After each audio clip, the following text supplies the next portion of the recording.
जय हिंद। आइए आज हम सीखते हैं प्रतिशत निकालना। कि जैसे कि आप कभी बाजार में जाते हैं, दुकान पे जाते हैं और वहाँ पे कोई सामान आप खरीदते हैं तो उसके अंदर दुकानदार आपको प्रतिशत के अंदर छूट देता है।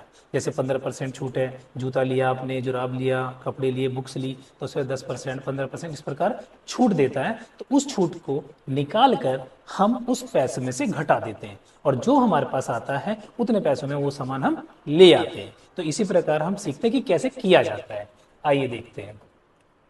जैसे हमें जूता लेना है, वो 200 रुपये का है, तो 200 का 15% दुकानदार हमें छूट देता है। तो 200 का की जगह गुणा का निशान, 15 का 15, और परसेंट का मतलब होता है बटे में 100। बटे में 100 किया हमने, 2 जीरो से 2 जीरो कट गई, तो 15 दूनी 30। तो इस प्रकार वो 30 रुपये हमें छूट दे रहा है। 30 रुपये हम इस 200 में से घटा देंगे। तो 200 में से हमने 30 रुपये घटा दिए, 170 रुपये। इन 170 रुपये का हमें वो जूता मिलेगा।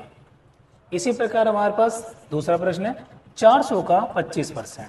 तो 400 रुपये में जैसे हमने बुक्स ली, अपने स्कूल की बुक्स ली हमने 400 रुपये में, तो उसके लिए हमें उसने 25% दिए। तो का की जगह गुणा 25 और बट्टे में परसेंट का 100। 2 जीरो से 2 जीरो कट गई, तो 25 चौके 100।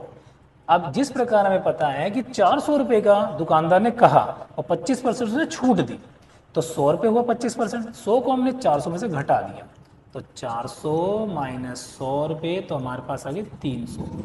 तो हमने अपनी बुक्स को खरीदा है 300 रुपये में।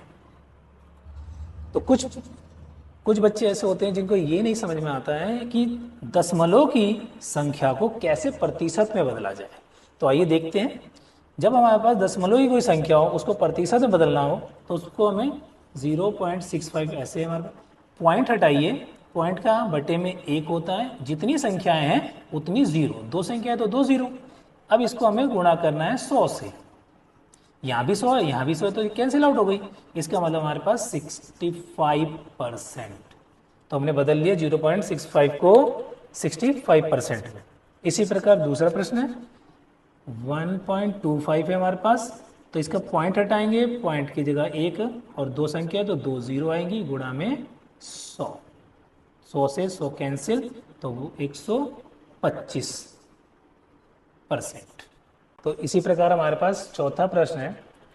जैसे कि एग्जाम्स में क्या होता है कि हमें कुछ नंबर होते हैं, जैसे टोटल नंबर होते हैं, टोटल नंबर में से कुछ नंबर मिले होते हैं, तो जो हमें टोटल नंबर होते हैं उसमें से जो हमें कुछ प्राप्त होते हैं तो उसका कुछ परसेंटेज बनता है। तो उस परसेंटेज को कैसे निकाला जाता है उसे सीखते हैं। जैसे टोटल नंबर हमारे पास 600 थे और मिले हमें कितने, 450। तो जो हमें मिलते हैं हमें उसे नंबर को ऊपर रखेंगे और जो कुल नंबर टोटल नंबर होते हैं उसे नीचे रखेंगे और प्रतिशत में बदलने के लिए गुणा में 100 कर देंगे।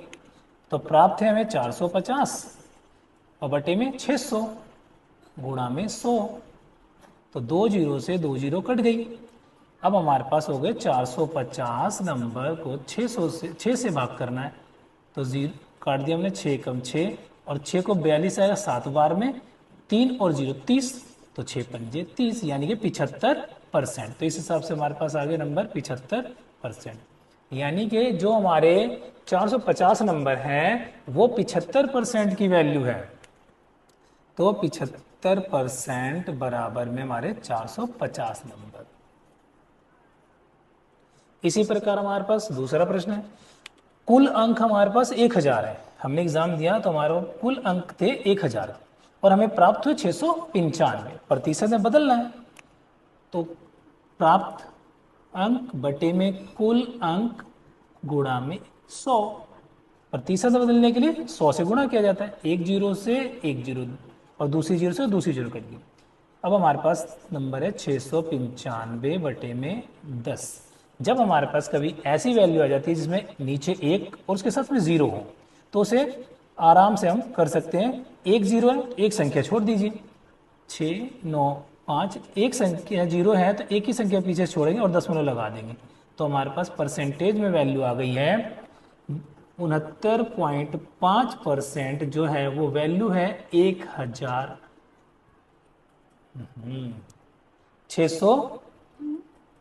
1695 नंबर की। 695 नंबर की वैल्यू है हमारे पास। जैसा कि अभी हमने यहाँ पे सीखा कि जो हमें कुल प्राप्त अंक होते हैं उनका प्रतिशत कैसे बनता है, और अब हम सीखेंगे कि जो हमें प्रतिशत मिलता है उससे हम प्राप्त अंक अपने कैसे प्राप्त करते हैं। कई बच्चे ऐसे होते हैं जिनको परसेंटेज पता चल गई कि हमारे 70% है, 80% है या 90% है, लेकिन अंकों में वो बदल नहीं पाते। तो इसको हम सीखते हैं आगे। 70% हमें नंबर मिले, कुल अंक हमारे पास 700 और प्राप्त अंक हमें निकालना है। तो इसके लिए हम क्या करेंगे, 70% यानी 70 और परसेंट का मतलब बटे में 100 और यहाँ पे गुणा कर देंगे कुल नंबर से। अभी तक हम यहाँ पे क्या करे थे, प्रतिशत निकालेंगे 100 से गुणा कर दे। अब हम यहाँ क्या करेंगे, कुल अंक निकालने के लिए प्राप्त अंक निकालने के लिए हम कुल अंकों से यहाँ पे गुणा करेंगे। तो 700 हमारे पास कुल अंक, 2 जीरो से 2 जीरो कैंसिल आउट हो गई, 7 सत्ते 49, 490 अंक। इस पर हमें पता प्राप्त हुआ कि 70% नंबर हमारे जो है वो 490 नंबर है। इसी प्रकार दूसरा प्रश्न है हमारे पास, 42% कुल अंक है 700, प्राप्त अंक हमें करने हैं बताना। तो 42% का मतलब बटे में 100 और कुल अंक 700। 2 जीरो से 2 जीरो कैंसिल हो गई, 2 सत्ते 14 और 4 सत्ते 28, 28 और 1 29, 294। यानी कि 42% जो हमारे नंबर है वो कितने हैं, तो 294 नंबर हैं। आशा करता हूं कि आपको ये सब चीज़ें समझ में आई होंगी। जय हिंद।